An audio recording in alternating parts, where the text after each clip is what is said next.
So if you think that the Russians are just going to sign a peace agreement, everybody's going to sing Kumbaya, and everybody will get along happily ever after, you're fooling yourself. The Russians have an empire mentality.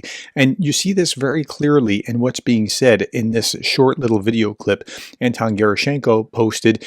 Anton Gerashenko said, Russian propagandists is saying the imperial dream is something that unites our population. We're going to watch the whole 1-minute clip. It's not very long at all. But I want you to understand that this mentality has not died off.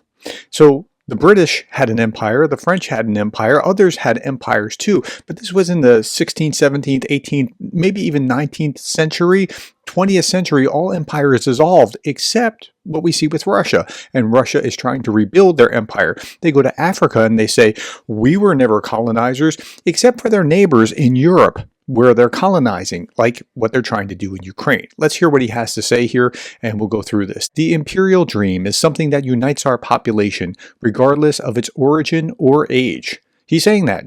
Many people do not even realize it, but they pursue it nonetheless. If I am wrong, Leonid Ivanovich Kalishnikov will correct me, but I highly doubt that when he talks about the Reds and the Soviet Union, he is nostalgic for the times of civil war when Russian people killed each other. Okay, let's talk about that first. So how many people did Stalin, just Stalin alone, kill? So this is excess mortality in the Soviet Union under Joseph Stalin. Right? Just look, I just highlighted the word million. Stalin's regime were 20 million or higher were killed. 1.7 million in the Gulag, 1 million of these deaths were purposive, while the rest happened by neglect and irresponsibility. That's malpractice. 5 to 6 million, and it goes on. You see 14 million, according to some estimates, more than 14 million people passed through the Gulag from 1929 to 1953. Further 7 to 8 million were deported and exiled. Like, they really did some pretty atrocious things to their own people. Okay, let's get back to this. I think he's nostalgic for the peak of greatness of our state, of our common state, of our ancestors. Yeah, that you grabbed more land and put more people in subservience to you than in other places. Like that's what you're nostalgic for.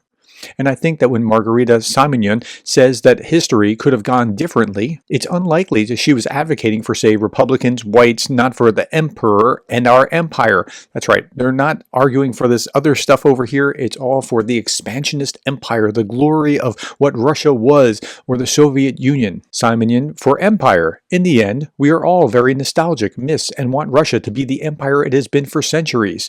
Different nuances are attributed to it. Different historical periods are particularly admired, but there is no doubt in anyone's mind that we can't, as much as we'd like to, be a nation state. It's impossible. Okay, now what does he mean by a nation state?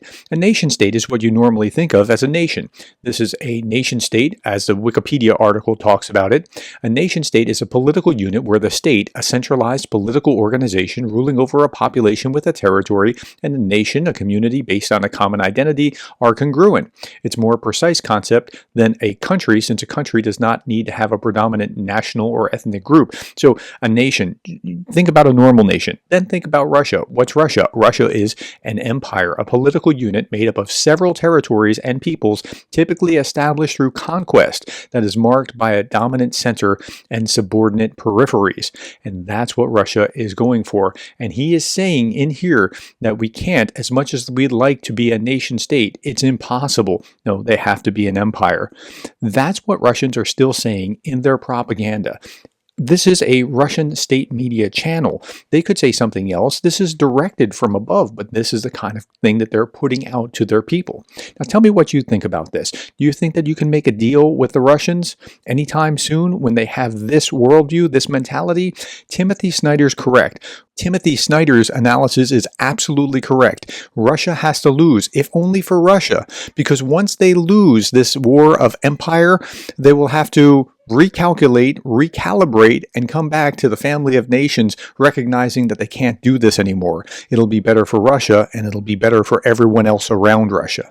All right, my friends, that's all that I have. What are your thoughts about this? Put this in the comments below. Thank you for your time, and thank you for being the kind of person that cares about Ukraine.